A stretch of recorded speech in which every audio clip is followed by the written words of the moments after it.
दोस्तों नमस्कार, मैं आपका दोस्त इंद्र सिंह चौहान आईएएस एकेडमी में आपका हार्दिक स्वागत करता हूं। दोस्तों आप अपने चैनल को ज़्यादा से ज़्यादा लाइक कीजिए, शेयर कीजिए और सब्सक्राइब कीजिए। दोस्तों हम बात करें जो क्लास में संविधान की आज प्रस्तावना की बात करेंगे, तो आज हम बात करते हैं प्रस्तावना की। जो संविधान है, संविधान के प्रारंभ में जो प्रस्तावना दी गई है उसके बारे में बात करते हैं और एग्जाम में इसके बारे में जो क्वेश्चन पूछे जाते हैं उनके बारे में बात करेंगे। तो ये जो प्रस्तावना है, जो हमारे भारतीय संविधान निर्माता ने कहाँ से दी थी? अमेरिका के संविधान से दी थी। अमेरिका के संविधान के समान, अमेरिका के संविधान के समान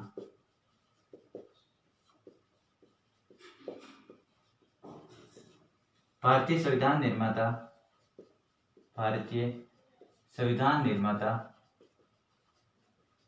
जो भारतीय संविधान निर्माता थे वो संविधान के प्रारंभ में प्रस्तावना को शामिल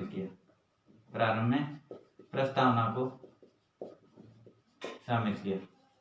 यानी जो अमेरिका का संविधान है, अमेरिका के संविधान के समान ही भारतीय संविधान निर्माता द्वारा संविधान के प्रारंभ में प्रस्तावना को शामिल किया। यानी ये जो प्रस्तावना है वो कहाँ से ली गई है? अमेरिका से ली गई, अमेरिका के संविधान से ली गई। उसके बाद इसकी जो प्रस्तावना है, प्रस्तावना पर जो भाषा शैली है, प्रस्तावना की जो भाषा शैली है, क्या है? भाषा शैली पर ऑस्ट्रेलिया का प्रभाव पड़ता है। किसका प्रभाव पड़ता है? ऑस्ट्रेलिया का प्रभाव पड़ता है। और जो संविधान की जो प्रस्तावना है, प्रस्तावना से संविधान निर्माता जो निर्माता थे, भारतीय संविधान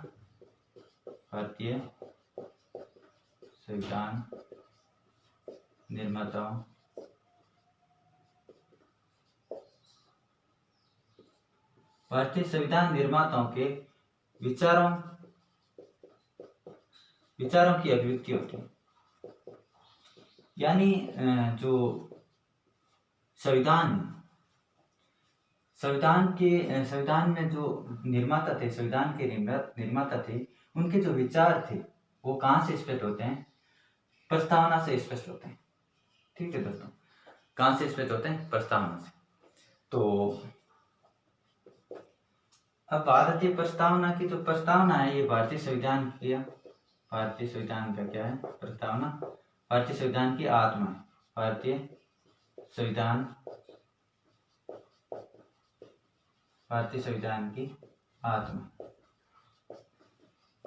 भारतीय संविधान की आत्मा। यानी ये बात की थी पंडित जवाहरलाल नेहरू ने कि भारतीय संविधान की आत्मा क्या है? प्रस्तावना। किसने कहा था? जवाहरलाल नेहरू ने कहा था कि ये जो प्रस्तावना है, ये प्रस्तावना है भारतीय संविधान की आत्मा है।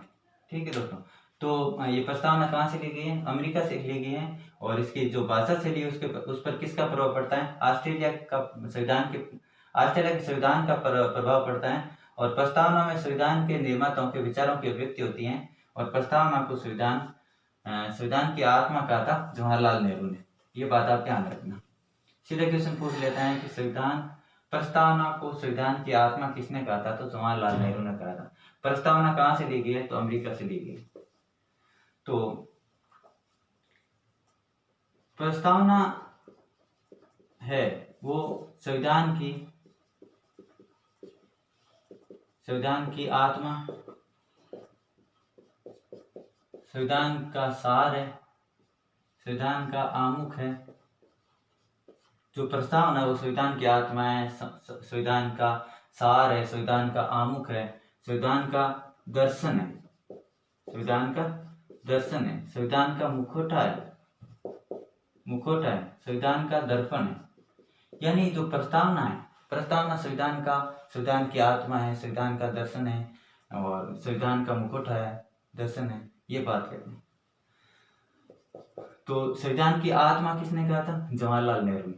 संविधान की आत्मा, प्रस्तावना को संविधान की आत्मा किसने कहा था? जवाहरलाल नेहरू ने कहा था। ठीक है। उसके बाद संविधान की राजनीतिक कुंडली, संविधान की राजनीतिक कुंडली, संविधान की राजनीतिक के एम मुंशी ने कहा था, के एम मुंशी ने कहा था कि जो प्रस्तावना है वो प्रस्तावना संविधान की राजनीतिक कुंडली है। ठीक है दोस्तों, क्वेश्चन पूछ लिया जाता है सीधा, संविधान की राजनीतिक कुंडली ये प्रस्तावना को किसने कहा था, तो प्रस्तावना को के एम मुंशी ने कहा था। ठीक है दोस्तों, उसके बाद में बात करते हैं कि संविधान में जो प्रस्तावना है उसमें संशोधन की बात आती है, संशोधन की। तो संशोधन की बात आती है तो जो प्रस्तावना है, प्रस्तावना में संशोधन अब तक कितनी बार किया है, तो प्रस्तावना में संशोधन केवल एक बार हुआ है, एक बार। यानी पूछ लिया जाता है, क्वेश्चन पूछा जाता है कि प्रस्तावना में कितनी बार संशोधन किया गया है, तो एक बार संशोधन किया गया है। और वो संशोधन कब किया गया था, प्रस्तावना में संशोधन जब 42वां संविधान संशोधन, 42वां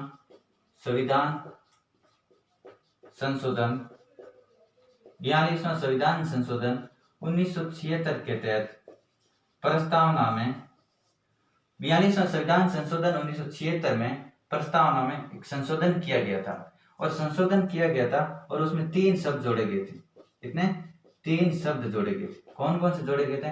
अखंडता, समाजवाद, ये भी कंटिन्यू मतलब क्रम से ध्यान रखना, समाजवाद, पथ निरपेक्ष, समाजवाद, पथ निरपेक्ष और अखंडता।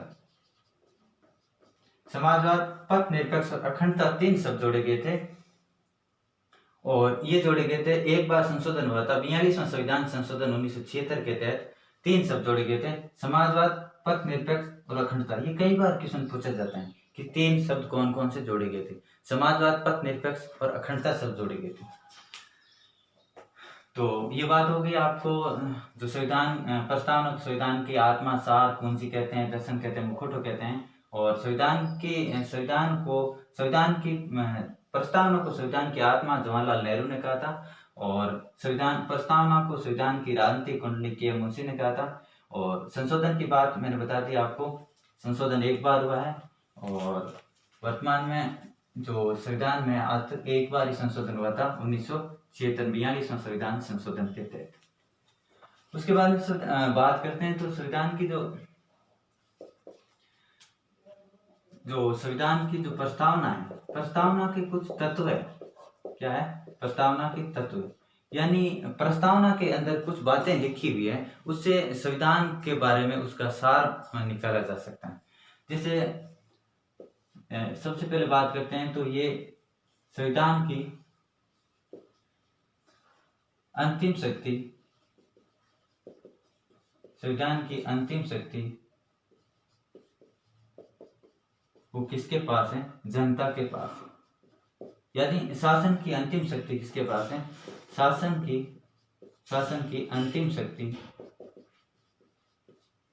शक्ति जनता में निहित है। ये कहां से स्पष्ट होता है? ये स्पष्ट होता है प्रस्तावना से, स्पष्ट होता है। कहां से? प्रस्तावना से। और संविधान का उद्देश्य क्या है? उद्देश्य की अगर बात करते हैं तो उद्देश्य की बात आ जाती है। तो अगर उद्देश्य की हम बात करें तो उद्देश्य के अंतर्गत यानी संविधान का उद्देश्य क्या था, तो उद्देश्य में बात करते हैं तो ये समानता, पहले बात करते हैं न्याय, यानी सामाजिक आर्थिक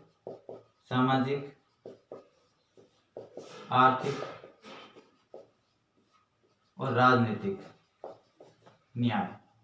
यानी ये प्रस्तावना का उद्देश्य, जो संविधान का उद्देश्य था, ये प्रस्तावना में उल्लेखित है। ठीक है दोस्तों। उसके बाद में समानता,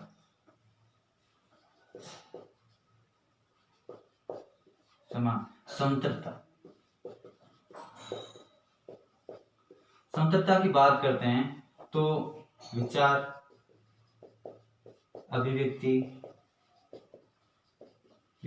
अभिव्यक्ति विश्वास, धर्म, उपासना की स्वतंत्रता है। यानी विचार, अभिव्यक्ति, विश्वास, धर्म और उपासना की स्वतंत्रता, समता, यानी समता, विचार और अभिव्यक्ति, विश्वास, धर्म और उपासना की स्वतंत्रता, प्रतिष्ठा और अवसर की समता, प्रतिष्ठा और अवसर की समता। ठीक है। उसके बाद हम बात करते हैं बंधुता, यानी इसमें बंधुता का उल्लेख, बंधुता का उल्लेख यानी भाईचारे की भावना संविधान का उद्देश्य है। ठीक है। न्याय दिलाना, स्वतंत्रता, समता, ये सब बातें प्रस्तावना से स्पष्ट होता है कि जो हमारा